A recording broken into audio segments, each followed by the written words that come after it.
चलो लिखो पहला क्वेश्चन।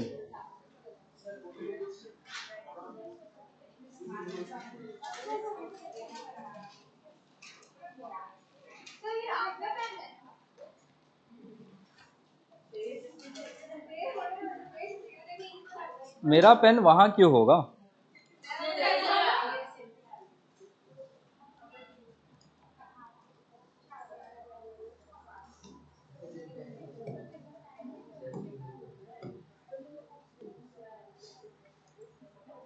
लिखो इन द गिवन फिगर। जी, in the given figure. Physics में और है क्या?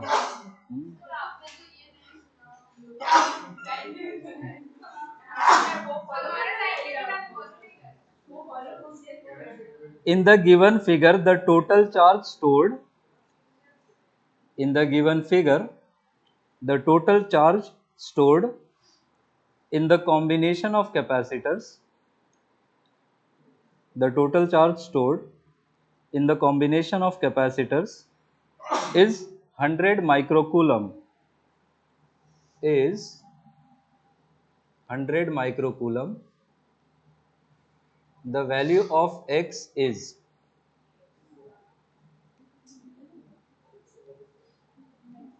the value of x is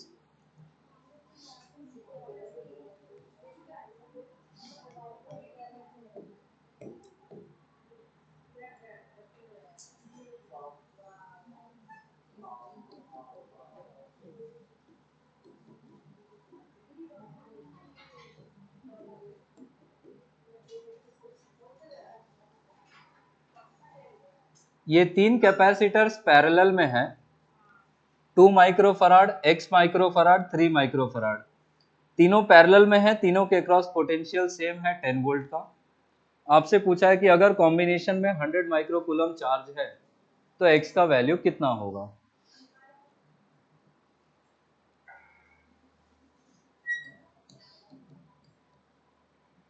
ये यूज करना है।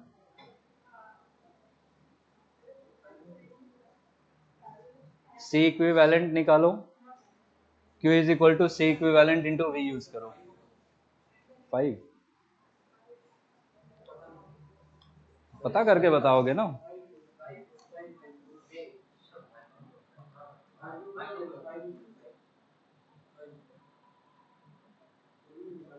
क्या बात है, तुक्का उक्का मार दिया क्या?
अगला हेडिंग लगाइए।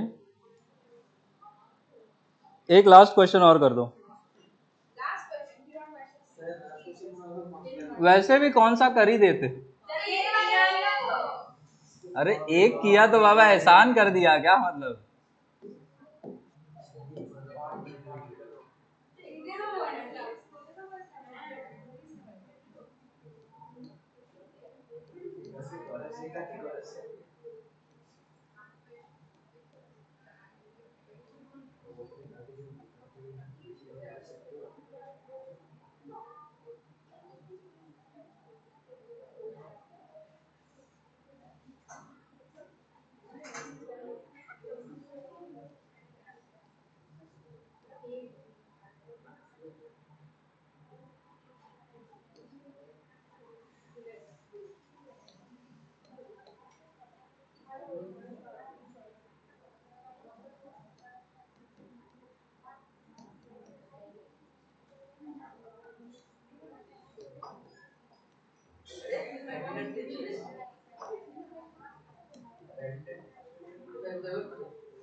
ये क्वेश्चन है।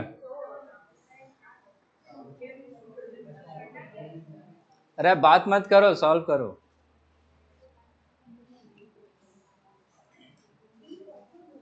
v का वैल्यू नहीं दिया, v के टर्म्स में निकालना। रेशियो लोगे v कट जाएगा वैसे भी।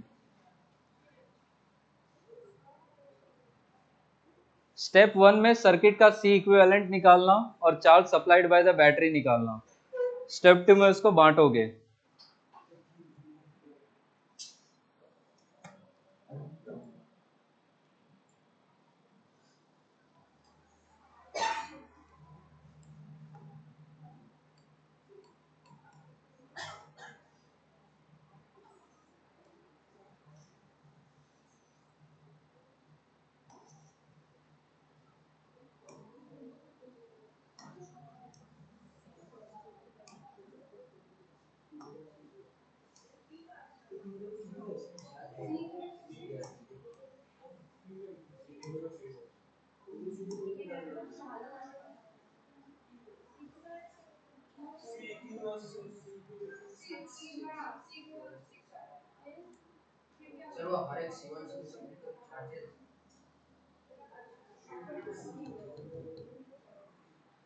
तीनों पे चार्ज निकालो, रेशियो लो।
कितना चार्ज सप्लाई करा बैटरी ने? 6V माइक्रोकूलम आया होगा।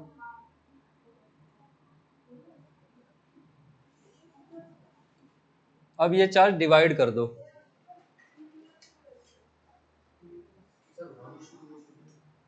1:2,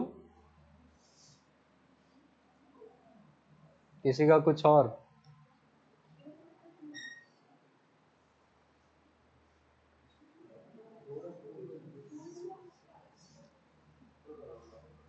टू इज टू 1:1।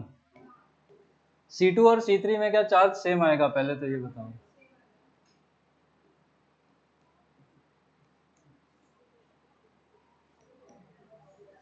अच्छा, ये ऊपर में इन दोनों को हटा के एक कैपेसिटर कितने का लगा सकते हैं? 4 माइक्रोफराड का। तो ऊपर दोनों को हटा के एक लगाया 4 माइक्रोफराड, और नीचे C1 कितना है? 2 माइक्रोफराड। फाइनल चार्ज किसके प्रोपोर्शनल होता है? कैपेसिटेंस के। तो इसमें अगर चार्ज हमने Q0 माना है तो इसमें चार्ज कितना हो जाएगा? 2Q0, क्योंकि इसका ये 2 टाइम्स है तो चार्ज भी 2 टाइम्स होगा। बैटरी ने करंट चार्ज कितना सप्लाई करा है? 6V। यही 6V किसके बराबर हो जाएगा? 2Q0 plus Q0, 3Q0। यहां से Q0 कितना मिल जाएगा? 2V। तो Q0 चार्ज किस में जाएगा? C1 में। और यहां पे चार्ज कितना जाएगा? रेशियो ही मिल जाएगा ना। ये दोनों कैसे हैं? सीरीज में क्या सेम होता है? तो C2 और C3 पे चार्ज सेम होगा और वो 2 Q0 होगा, और C1 पे चार्ज Q0 होगा।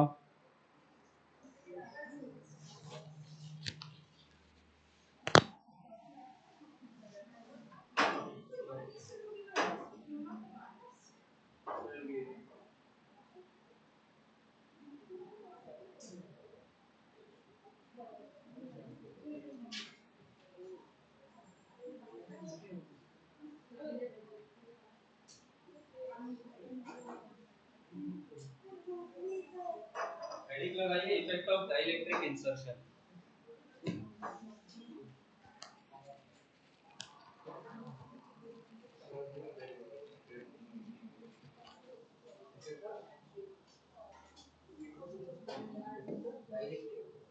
Effect of dielectric insertion.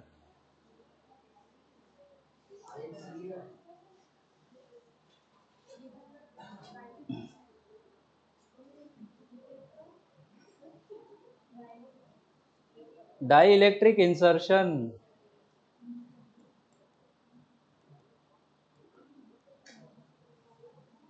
Change कर दूं ये? दो केसेस होंगे डाइलेक्ट्रिक इंसर्शन में।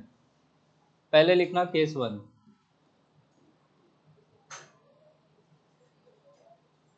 द बैटरी, इसमें लिखो केस 1 में, the battery stage connected, the battery stage connected across the capacitor, the battery stays connected across the capacitor and dielectric is inserted, and dielectric is inserted between the capacitor plates. Dielectric is inserted between the capacitor plates.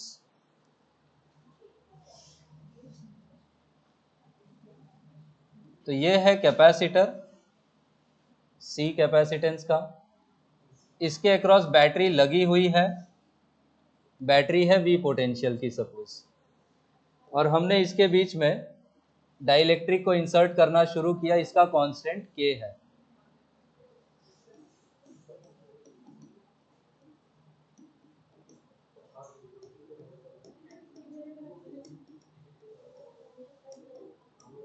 इसको ध्यान से समझना, इसका question है test में। जी बिल्कुल होगा।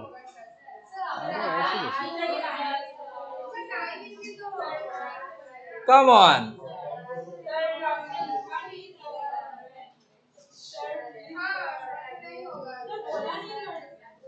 Dielectric डालने से पहले के कुछ पैरामीटर्स हैं, डाइलेक्ट्रिक डालने के बाद देखना है क्या चेंज होगा।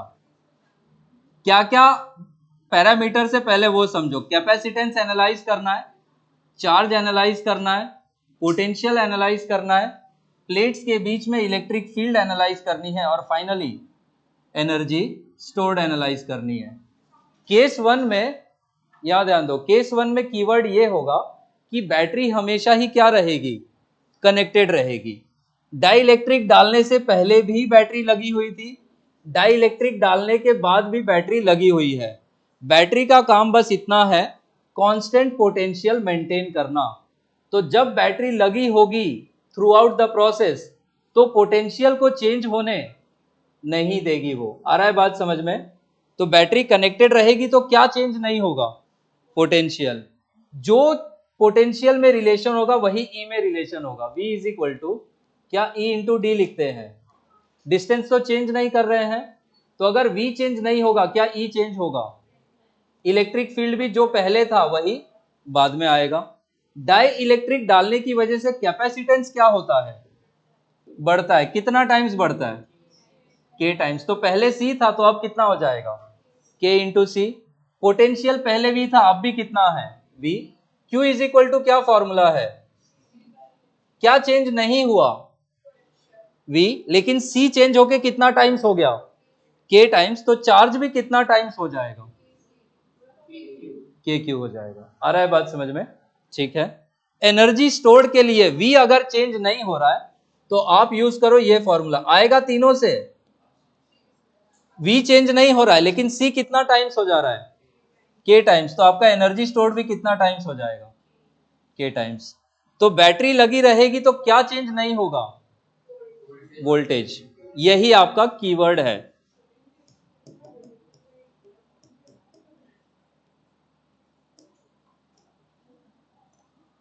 इसको लिख लो, बना लो।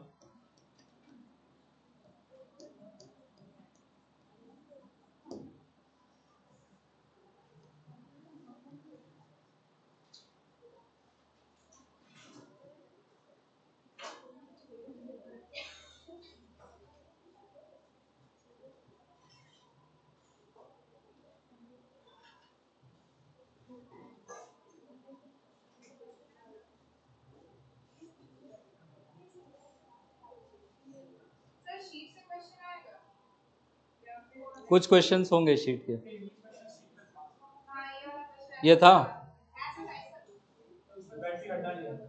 वो केस 2 है। हो गया लिख के?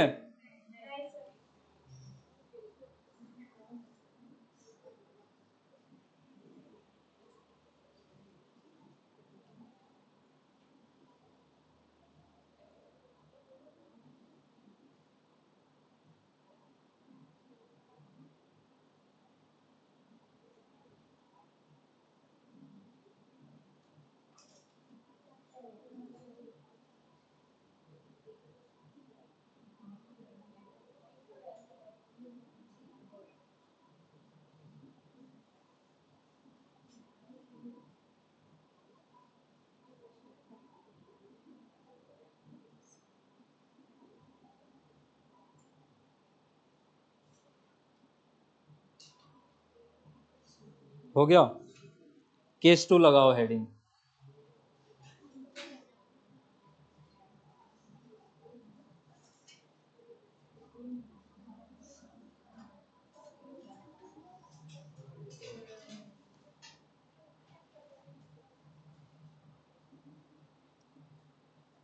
इसमें लिखो द कैपेसिटर, इसके अंदर लिखो the capacitor is fully charged, the capacitor is fully charged using the battery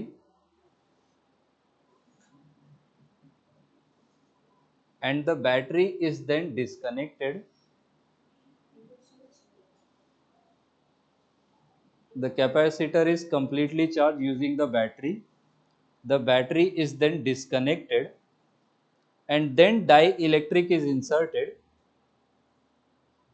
and then dielectric is inserted between the capacitor plates.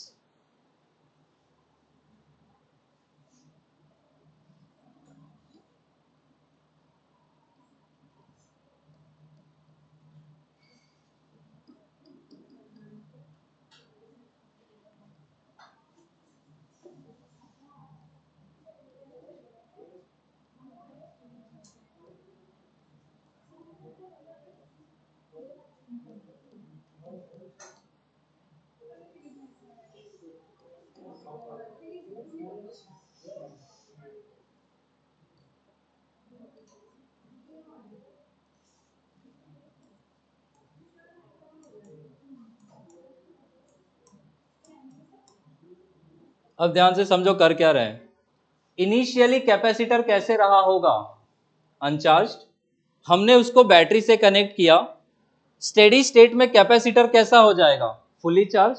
Capacitor को फुली चार्ज करके बैटरी को हम क्या करते हैं, हटा देते हैं। फुली चार्ज करके बैटरी हटाएंगे तो उसकी प्लेट्स पे जो चार्ज पहले था वो एज इट इज रहेगा। अब बैटरी हटाने के बाद हम डाइलेक्ट्रिक इंसर्ट करना शुरू करेंगे। Again parameters before insertion and parameter analyse करना है आफ्टर इंसर्शन। क्या अब भी V सेम होगा, क्या लगता है? नहीं, बैटरी नहीं लगी है तो पोटेंशियल सेम अब नहीं होगा।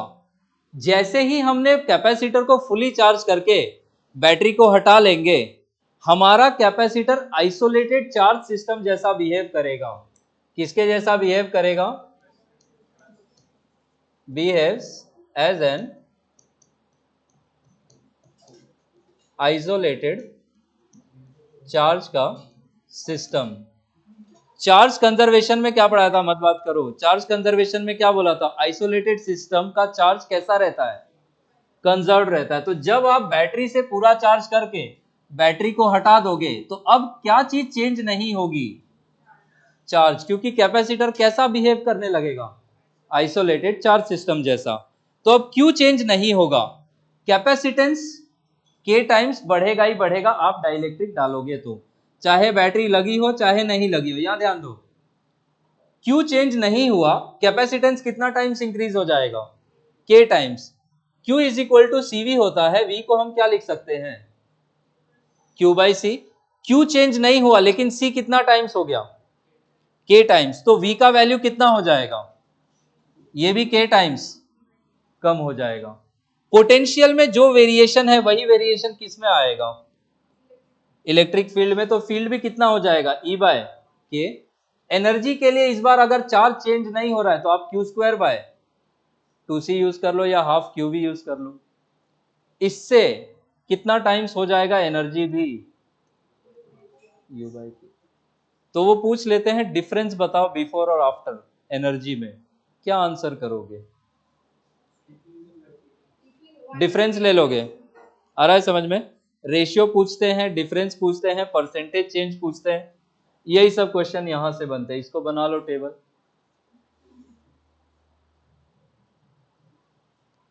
तो लॉन्ग स्टोरी शॉर्ट, कहानी बस इतनी है कि बैटरी लगी होगी तो V चेंज नहीं होगा, बैटरी हटा लोगे तो Q चेंज नहीं होगा, खत्म। अब क्वेश्चन टफ करना होगा तो इसको मिला देंगे और दूसरी चीजों से।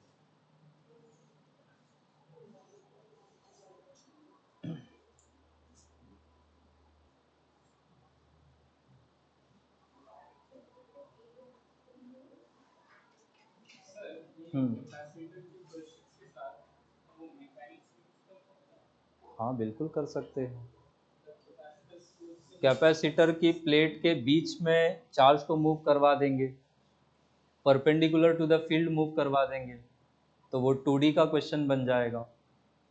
प्रोजेक्टाइल पाथ में फेंक देंगे, है ना, बिल्कुल मिलाया जा सकता है। डिपेंड करेगा आप कौन सा एग्जाम देने जा रहे हो, है ना। आप बोर्ड्स देने जा रहे हो तो नहीं, जेई मेंस देने जा रहे हो कभी कभार, जेई एडवांस देने जाओगे बिल्कुल, है ना।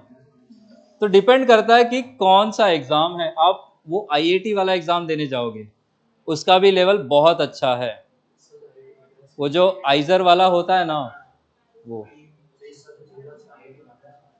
एक ये करना, 12th में हो ना आप लोग, एक ये फॉर्म निकलेगा, इसको भर देना अगर तैयारी अच्छी है तो। रेलवेज में जॉब चाहिए क्या, मस्त वाला।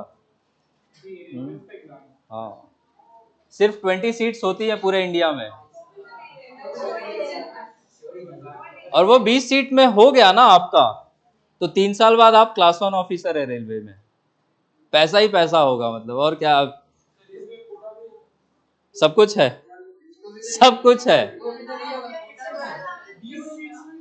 होता इसमें इसलिए नहीं है क्योंकि जस्ट लाइक एनडीए वाला एग्जाम, इसमें एक इंटरव्यू भी होगा, तो आधे बच्चे यही रोज आते हैं।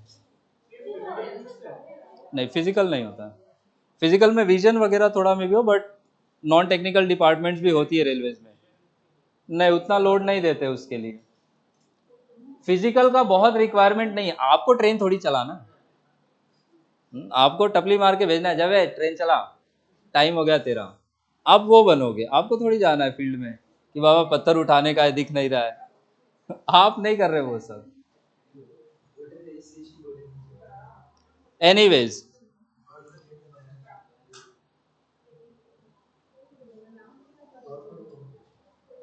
नेक्स्ट हेडिंग, इसका क्वेश्चन एक कर दो तो।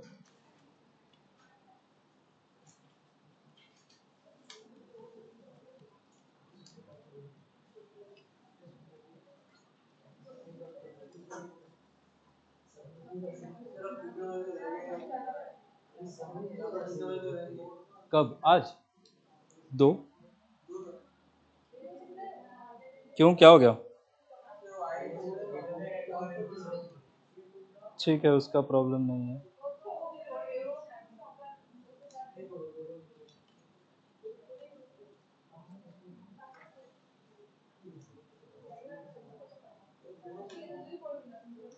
लिखो।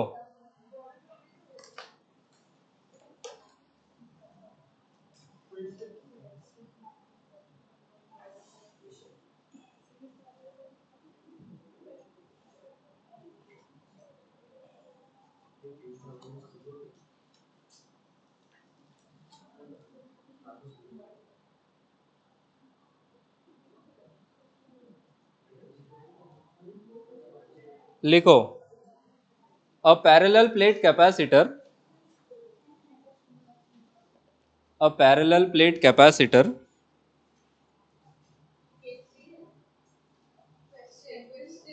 नहीं, क्वेश्चन है, केस 1 और 2 ही है बस।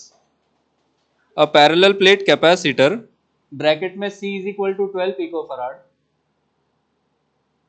पिको मतलब -12।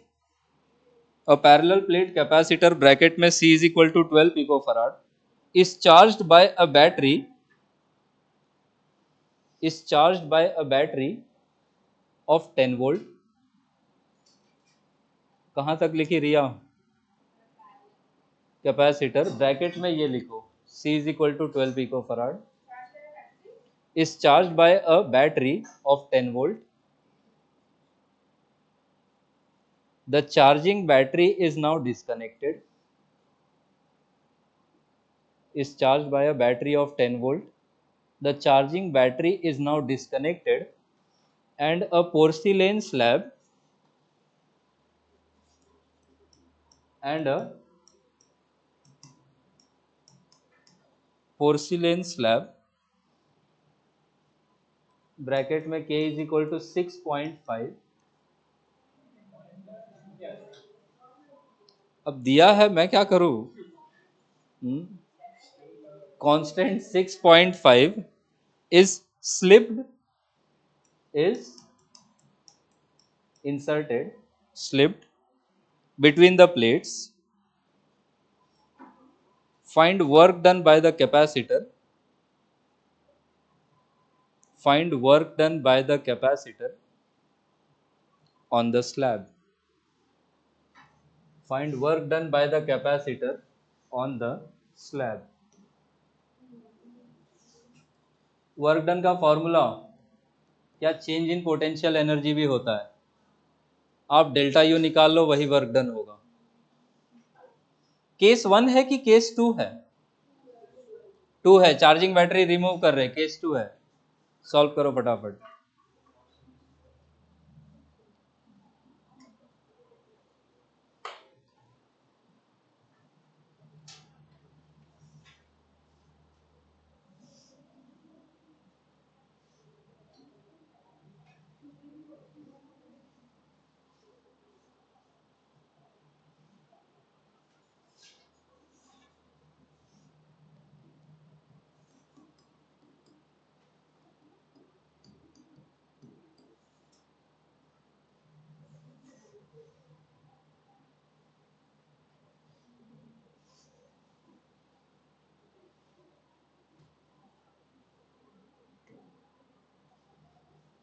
एनर्जी बढ़ जाती है कि घट जाती है? सेकंड केस में घट जाती है, तो आप इनिशियल माइनस फाइनल कर लो, आंसर आ जाएगा। इनिशियल माइनस फाइनल कर लो, क्योंकि हमें पता है इनिशियली एनर्जी ज्यादा हो जाएगी। यू बाई के होता है, और यू निकालने के लिए क्या सी और वी दे रखा है, तो यू की जगह पे half C V square use कर लो।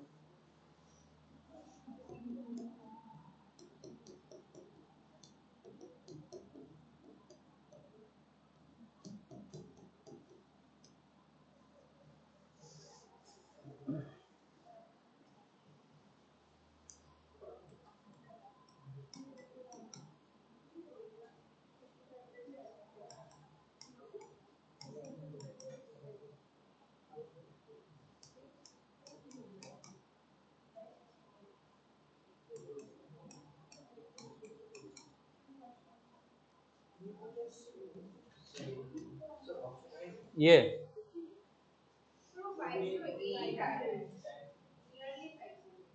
आसपास आ रहा है।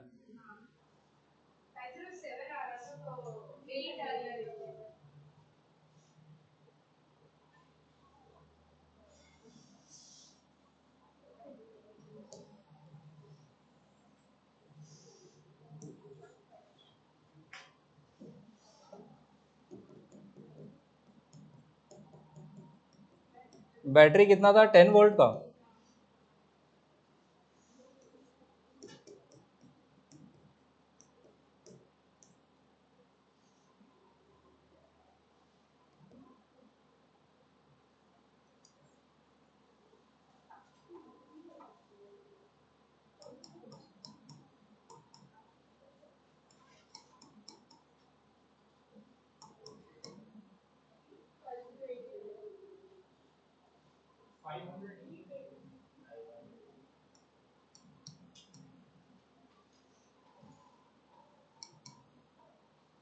कितना आ रहा है, 500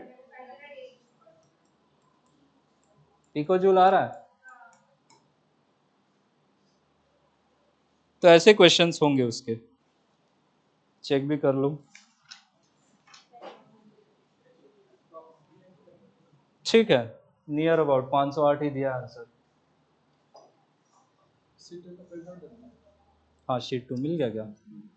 प्रिंट आउट दे दो। किसको देना ये? आयशिकी को और अनिमिता को। अरे आप लोग का आइसक्रीम आ रहा है यार, काय चिल्ला रहे हो? ये लो, देखे कितना गिफ्ट मिलता है किसको, है ना।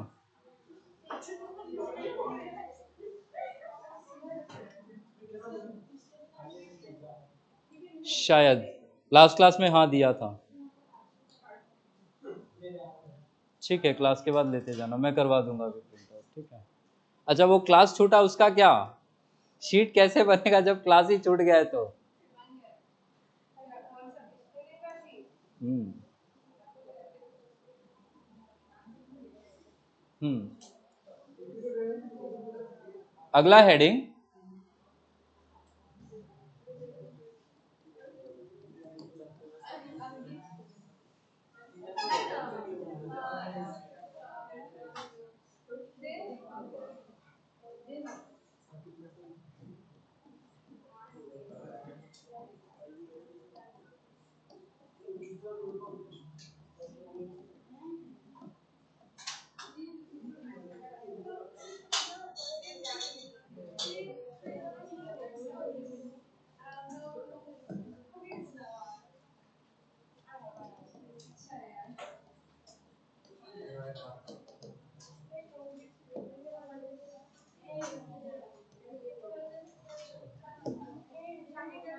अरे चुप हो जाओ, चुप हो जाओ। 2 घंटा शांत रहने बोलता हूँ, वो नहीं हो पा रहा, बताओ। मैंने तो नहीं देखा। अरे तो आज भी तो वही करो, कि मैं विश्वास ही नहीं कर पाऊं कि क्या मैं वही पढ़ा रहा हूँ। अच्छा, नहीं नहीं, मुझे बहुत अच्छा लग रहा था। One of the happiest days था मेरी जीवन का वो।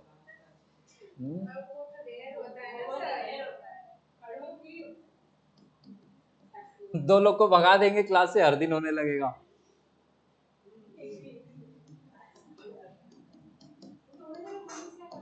ध्यान से सुनो, हेडिंग वेडिंग सब लगाते रहना। एयर वाले कैपेसिटर के लिए कैपेसिटेंस पैरेलल प्लेट का क्या फॉर्मूला था? A epsilon not by D. इसी में जब हम डाइलेक्ट्रिक डाल देते थे तो कैपेसिटेंस का फॉर्मूला ए के एप्सिलॉन नॉट बाई डी। अब इसी के को हम नीचे लेके आ जाएंगे तो उसी फॉर्मूले को हम क्या लिख सकते हैं? A epsilon not upon D by के। अब जो आप फॉर्मूला आगे ऐसे केसेस में यूज करेंगे वो इस फॉर्म में होगा। 2 मिनट, थोड़ा सा मैं डायग्राम बना के जा रहा हूं, है ना, नहीं तो गप करने लगोगे।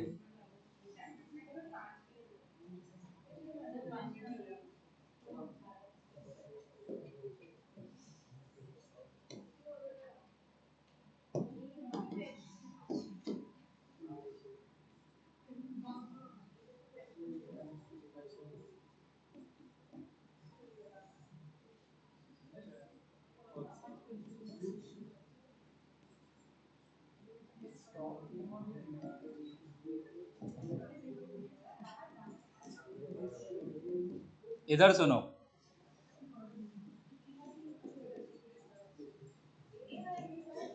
ऐसे समझना, ये प्लेट ऐसा है अंदर की तरफ, इसका ये साइड में एरिया कितना है, ए है। डाइलेक्ट्रिक जो आपने अंदर घुसा है उसका भी एरिया कितना है, ए ही है। तो डाइलेक्ट्रिक का एरिया और प्लेट का एरिया कैसा है, इक्वल है। अब इस केस में जब हमें फॉर्मूला लिखना है तो सी इक्विवेलेंट का डायरेक्ट फॉर्मूला न्यूमरेटर में क्या होगा, बस ए एप्सिलॉन नॉट। नीचे में जब मल्टीपल लेयर्स होंगे आप D by K D by K D by K add करते जाओगे। आ रहा है बात समझ में। तो thickness by dielectric constant, thickness कितना है यहाँ पे T1 constant, K1 thickness constant, thickness यहाँ पे T3 कांस्टेंट, K3। और भी लेयर्स होंगे तो आप ऐसे ही ऐड करते जाओगे। आ रहा है समझ में। मेटल्स के लिए K कितना होता है, इनफाइनाइट।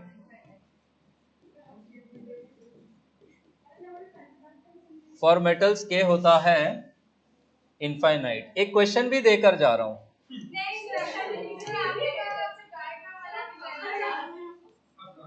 चांद पे कहाँ जाऊंगा, मार्स पे।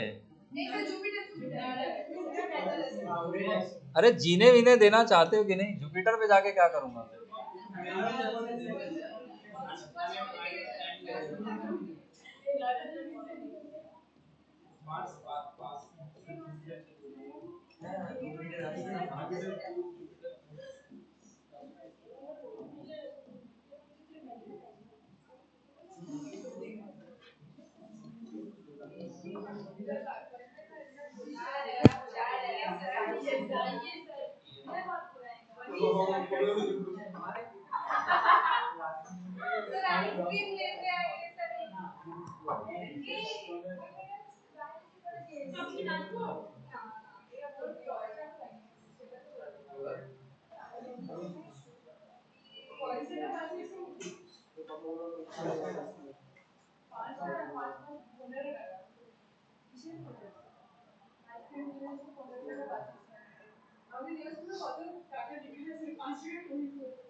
आया क्या आंसर?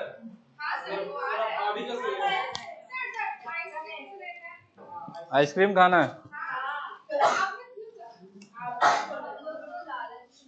लालच नहीं करते। इतना बड़ा दिल कब से हो गया? मैं करवाता हूँ, चलो आप लालच मत करो, आप तो अच्छे बच्चे हो, है ना। दुनिया लालच दिखाएगा, आपको भटकना थोड़ी है, भटकते हैं।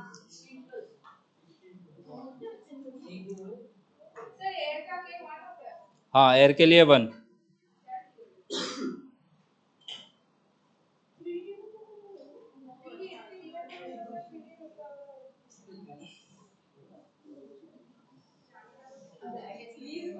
डिनोमिनेटर में कितना टर्म्स आएगा इसमें, एक डाइलेक्ट्रिक के लिए और दूसरा एयर के लिए।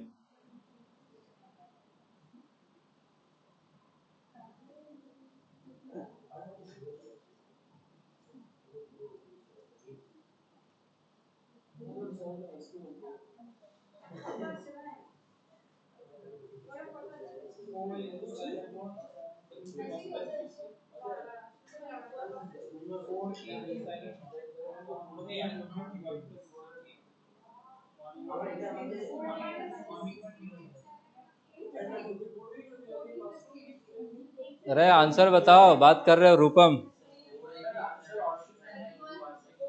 ऑप्शन बड़ा बड़ा है, कौन लिखेगा? वैल्यूज भी मैंने मन से दिया है। यहाँ बताओ, ऊपर में तो क्या आएगा? A epsilon not. नीचे में बताओ, डाइलेक्ट्रिक के लिए क्या लिखेंगे? थिकनेस कितना है उसका? d/4। और उसका डाइलेक्ट्रिक कांस्टेंट के। एयर के लिए थिकनेस कितना होगा? 3d/4। और एयर का थिकनेस, सॉरी कांस्टेंट 1। यही सिंप्लीफाई कर लो, आंसर मिल जाना है।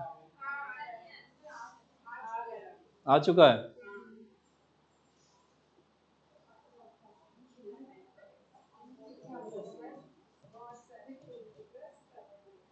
तो 4a epsilon not upon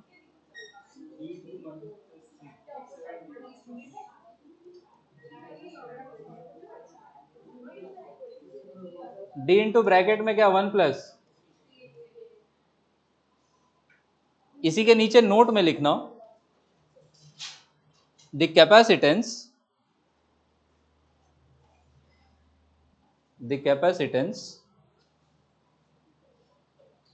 is independent, the capacitance is independent of the position of dielectric inside the plate.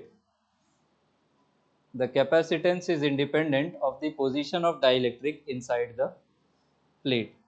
इसका मतलब है कि ये डाइलेक्ट्रिक लेफ्ट वाले कोने में हो या राइट वाले कोने में हो या बीच में हो, सी पे फर्क नहीं पड़ेगा, वो ऑलवेज उतना ही आएगा। एक पॉइंट और लिखो, if a thin metal strip, if a thin metal strip is inserted, if a thin metal strip is inserted between the capacitor plates, if a thin metal strip is inserted between the capacitor plates, C remains unchanged. C मतलब capacitance, C remains unchanged.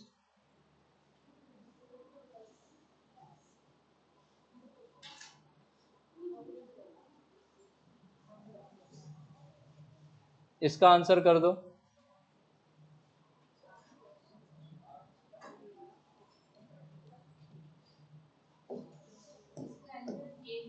अरे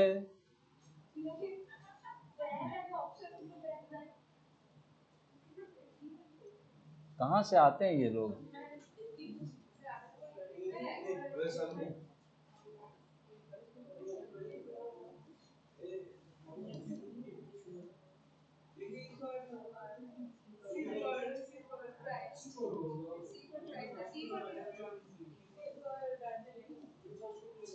ओ D for, A for, B for, इधर ध्यान दे लो।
मैंने मन से दिया है, कहाँ 4 ऑप्शन लिखते लिखते शाम हो जाएगी मुझे।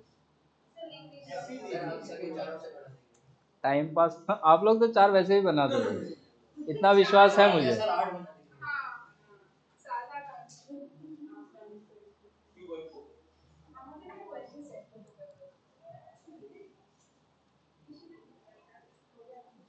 एक जन्म में इतना टैलेंट आ ही नहीं सकता, ये आप लोग का पुनर्जन्म चल रहा है।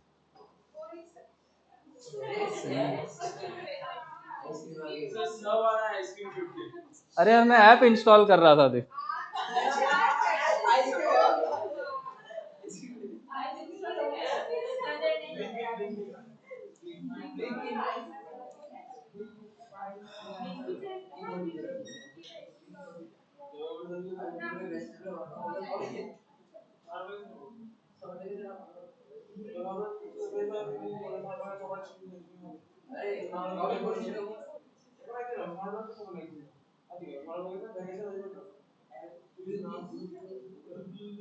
अरे चुप रहो, क्लास चल रहा है, घर पे बैठे हो क्या?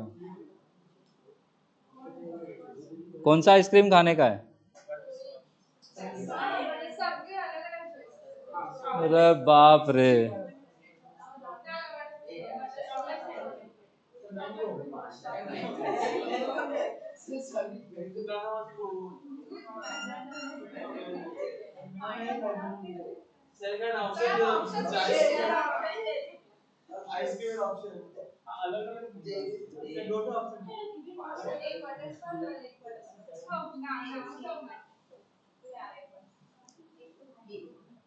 बटर स्कॉच कितना लोग खाएगा?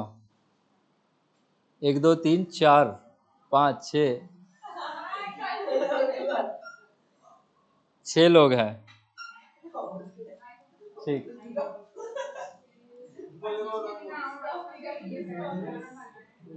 चॉकलेट वाला किसको मांगता है? बाकी सब चॉकलेट ही है। ओ 5। आप क्या खाएंगी? खाना पड़ेगा। हम्म।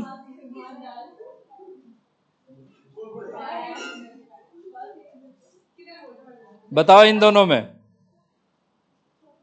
चॉकलेट। ठीक है चलो, क्या ही बोलूं। कोर्नेटो खाते हो ना? बहुत अच्छा खाते हो।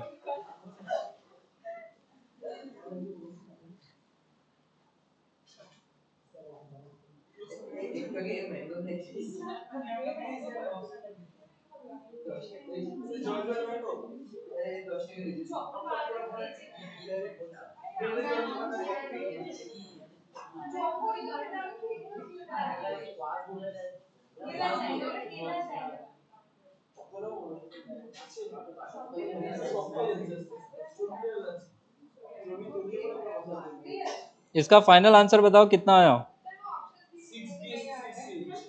थर्ड ऑप्शंस नहीं है, मैंने मन से वैल्यूज दिया है वो।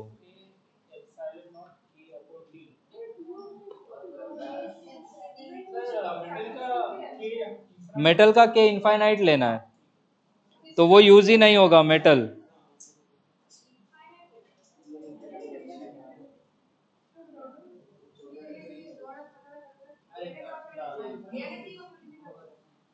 और बटर स्कॉच वाला कितना पब्लिक है? 6।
अरे आंसर आया कि ऐसे ही बात कर रहे हो?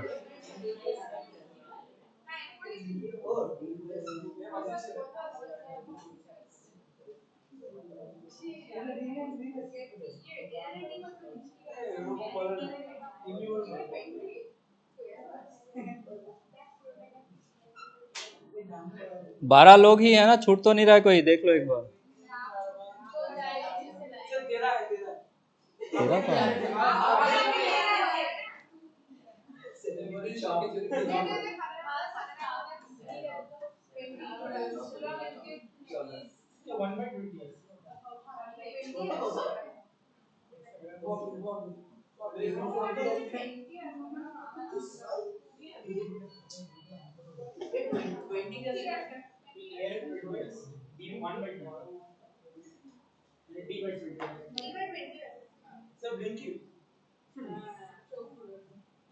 अरे रैपिडो क्यों खुल रहा था?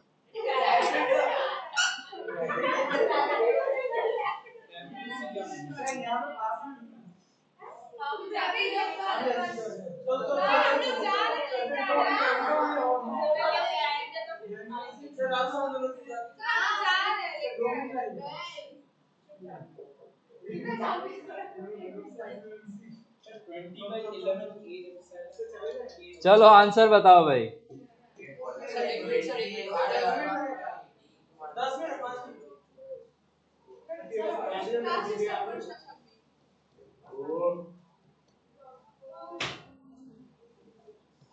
वह क्या कर रहे हो?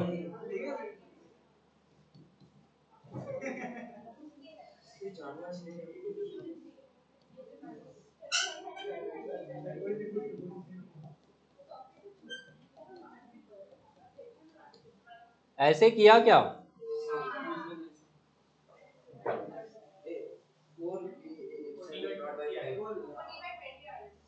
ये डिफरेंस कितना आ रहा है? d/20।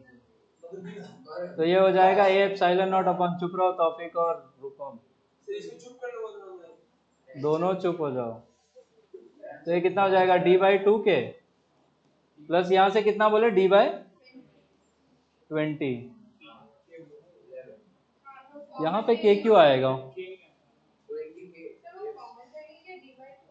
d/2 को कॉमन ले लो, 2 को ऊपर भी भेज दो। 1/k प्लस कितना हो जाएगा?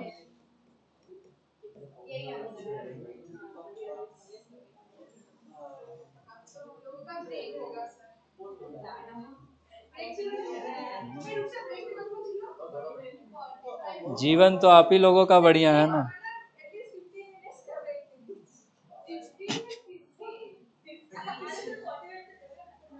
ये समझ में आया कैसे करना है? बस मेटल्स के लिए के कितना ले लेना है? इनफाइनाइट। और फॉर्मूला ऊपर में क्या आएगा? बस ए एप्सिलॉन नॉट। और नीचे में किसका रेशियो? dy के ऐड करते जाएंगे। अब अगर डाई इलेक्ट्रिक का एरिया प्लेट के एरिया के बराबर नहीं होगा तो क्वेश्चन बदल जाएगा, अप्रोच बदल जाएगा। ठीक है, तो नेक्स्ट जो हेडिंग है वो है C equivalent if dielectric का area is not equal to plate का एरिया। ये अगला केस है, ये हेडिंग लगाओ।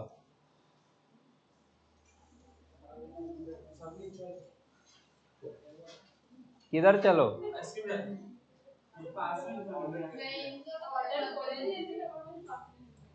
जितने उतावले हो रहे हो, किसी दिन ज्वाइन मत कर लेना जोमैटो और कि ऑर्डर देने में बहुत मजा आ रहा है।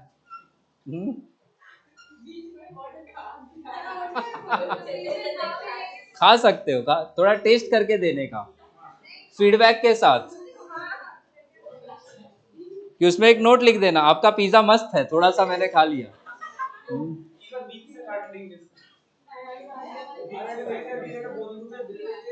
लगा दिया हेडिंग, आगे सुनो।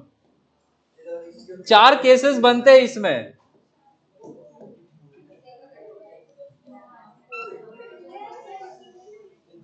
प्लीज बात मत करो, सुनो।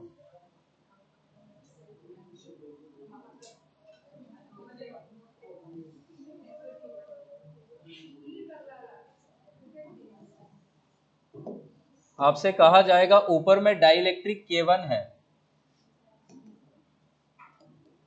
और नीचे में डाइलेक्ट्रिक K2 है।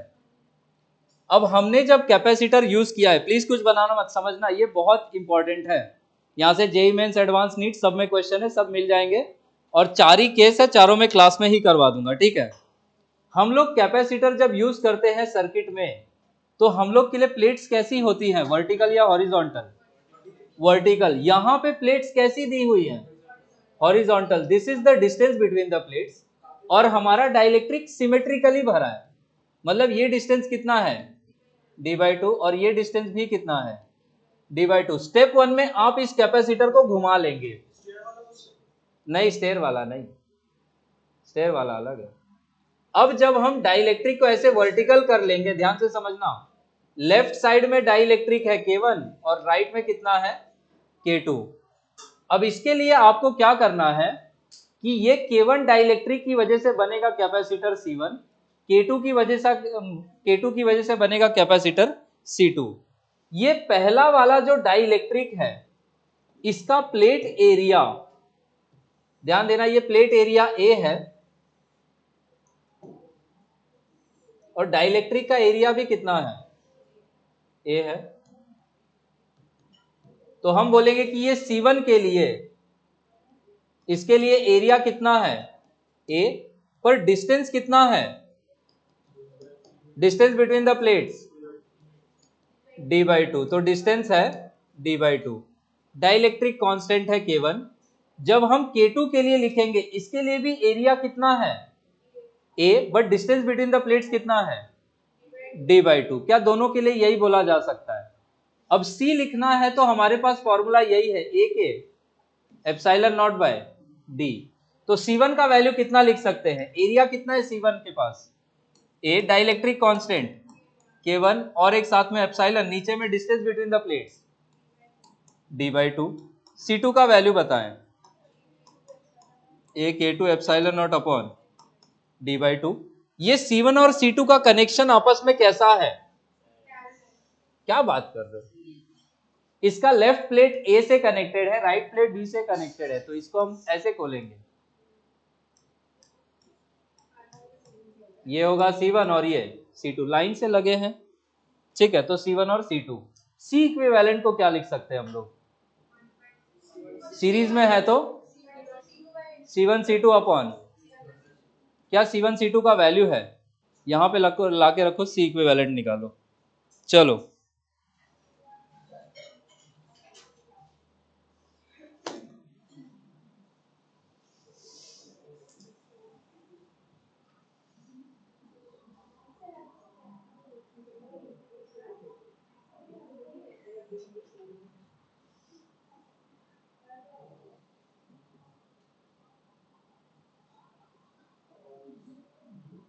तो 3 मिनट में आएगा आपका आइसक्रीम वाला, फटाफट सवाल खत्म कर लो तब तक।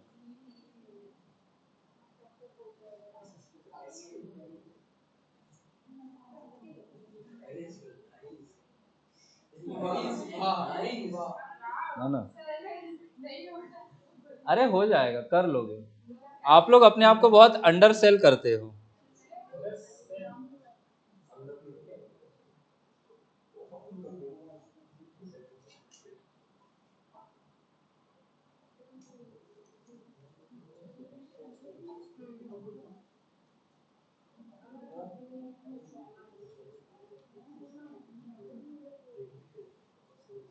रूपम और तौफिक जरा नीचे चले जाओ तो।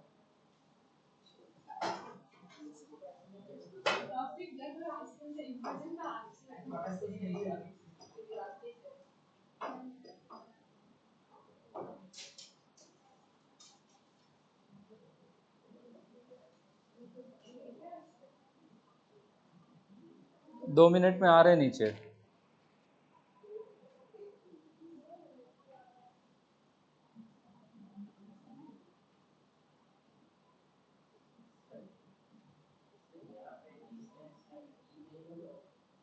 आपने आधा, डाइलेक्ट्रिक ने कितना डिस्टेंस ऑक्यूपाई किया है? तो जब आप पहला डाइलेक्ट्रिक से भरा हुआ कैपेसिटर बनाओगे जिसमें K1 भरा होगा, तो उसके दोनों प्लेट्स के बीच में कितना डिस्टेंस होगा? D/2। तो जब आप C1 लिखोगे तो डिस्टेंस कितना लोगे?